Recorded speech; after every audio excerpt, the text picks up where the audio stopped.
Bonjour, dans cette vidéo, nous allons aborder les transformations physiques, c'est-à-dire les changements d'état. Vous connaissez les trois états de la matière, solide, liquide, gaz.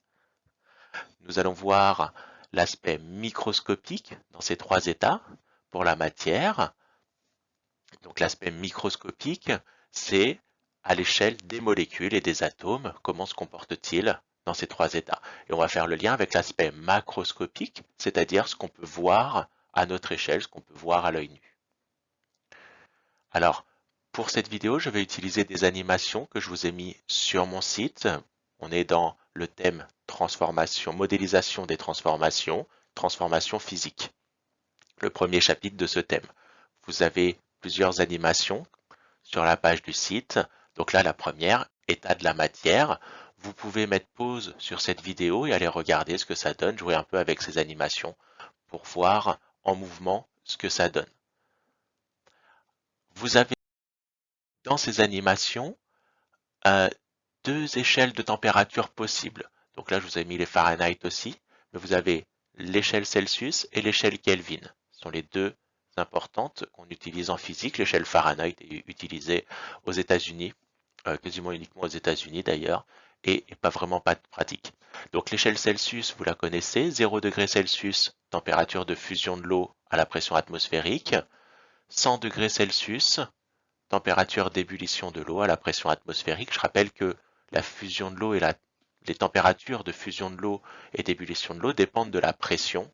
Voilà, quand vous êtes en altitude, par exemple, l'eau bout à une température inférieure à 100 degrés Celsius. L'échelle Kelvin, elle, a été faite de manière à avoir un zéro absolu, à avoir 0 Kelvin pour la température la plus basse possible. C'est-à-dire qu'on ne peut pas descendre en dessous de 0 Kelvin. Et ça correspond à moins 273 degrés Celsius, moins 273,15 précisément. Donc ça décale simplement pour l'échelle Kelvin de 273 degrés.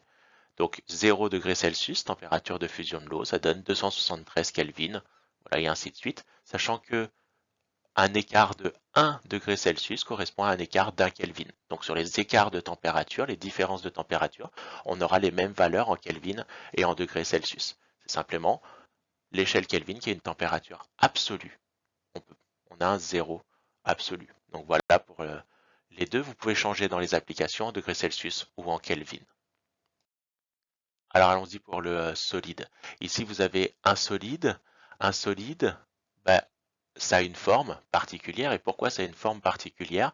Parce que les atomes ou les molécules du solide sont liés les uns aux autres ou les unes aux autres pour les molécules. Et donc ça donne une forme particulière. Alors ici c'est figé sur ma vidéo, mais vous avez tout ça qui vibre. Tous les atomes et les molécules vibrent. On le voit sur la molécule d'eau. Ici, voilà, les molécules d'eau vont prendre une forme particulière, se lier les unes aux autres de manière particulière, ce qui va donner des cristaux de glace. Ça donne aussi pour l'eau, ce qui est particulier pour l'eau, c'est assez rare que le solide a un volume plus important, plus grand que le liquide. Ça vient du fait que les molécules d'eau se lient de manière bien particulière, vous le voyez sur l'animation. Je rappelle, tout ça vibre, toutes les molécules, tous les atomes la vibrent, cette vibration est d'autant plus grande que la température est élevée. On passe à l'état liquide. À l'état liquide, les molécules ne sont plus liées les unes aux autres. Elles vont quand même s'attirer, être très proches. On a un état condensé. Vous voyez, un liquide, c'est dense, plus dense qu'un gaz. C'est à peu près la même densité qu'un solide, pas loin.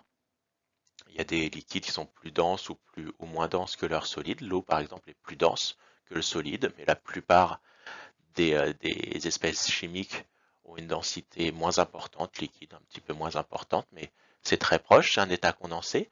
La différence entre le solide et le liquide, c'est que les molécules ne sont plus liées les unes aux autres. Elles peuvent se déplacer librement dans le liquide complètement, ce qui fait que le liquide n'a plus de forme particulière et va épouser la forme du contenant.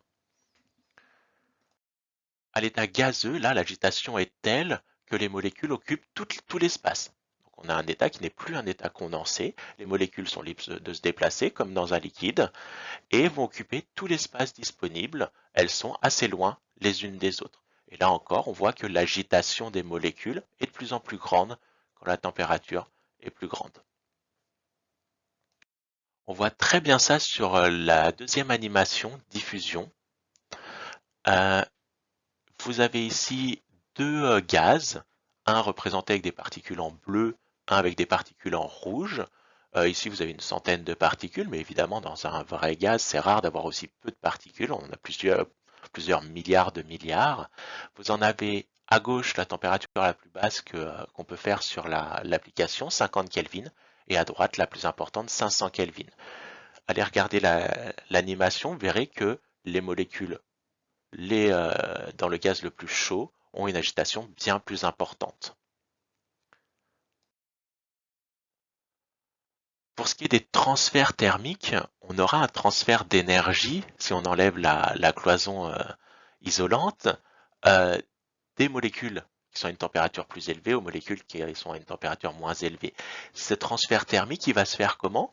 Il va se faire par contact, en fait, tout simplement. C'est l'agitation qui va être transmise de proche en proche quand les molécules vont se rencontrer. Alors, dans un gaz, les molécules peuvent se déplacer, mais dans un solide, par exemple, en fait, ça va se faire de proche en proche. La vibration va se propager de proche en proche, et donc ça va être plus long, d'ailleurs, dans un solide pour diffuser la chaleur.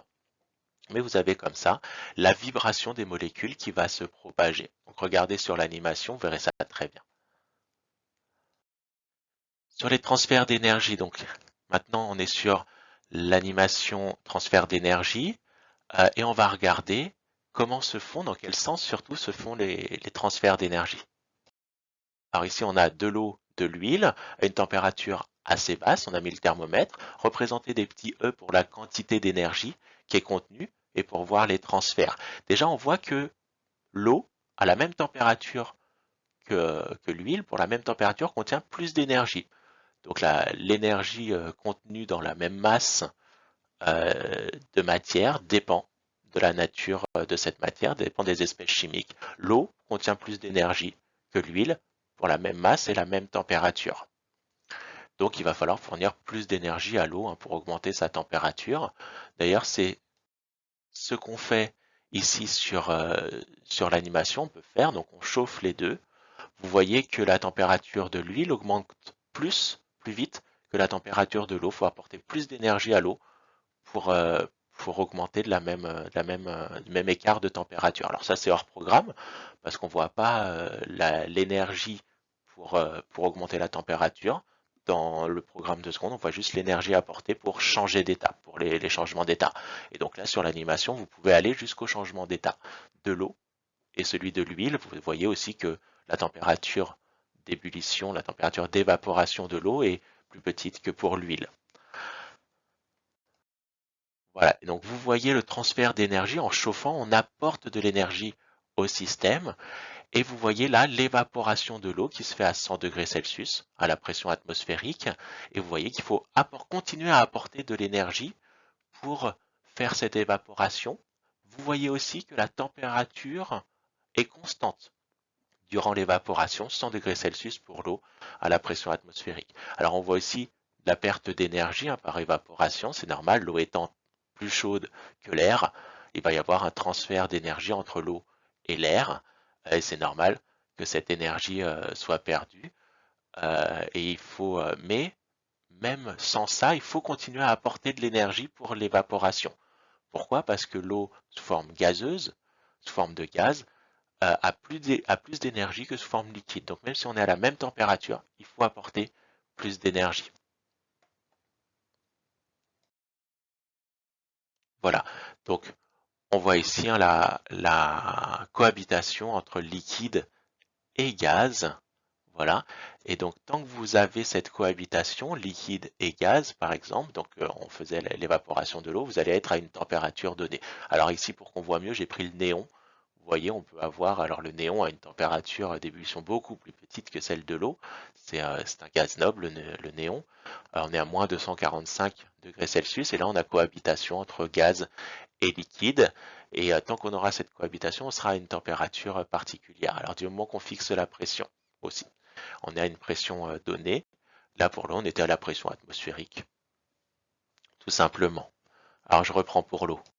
Ici, voilà, vous avez la cohabitation entre l'eau sous forme de solide et sous forme liquide. Voilà, donc sous forme solide, ça va donner des molécules qui sont liées les unes aux autres, une forme bien particulière pour le solide, et le liquide, donc pas de forme prédéfinie, parce que les molécules sont libres de se déplacer, elles vont prendre la forme du contenant. L'agitation dépend de la température, toutes les molécules sont en agitation, et donc pour l'eau, à la pression atmosphérique, 0 degré Celsius, pour cet équilibre entre l'eau liquide et la glace. On peut faire la même chose pour l'équilibre entre eau liquide et gaz. Donc voilà, on a ici donc à 100 degrés Celsius, la température va être la même, 100 degrés Celsius donc on a cet équilibre entre les deux.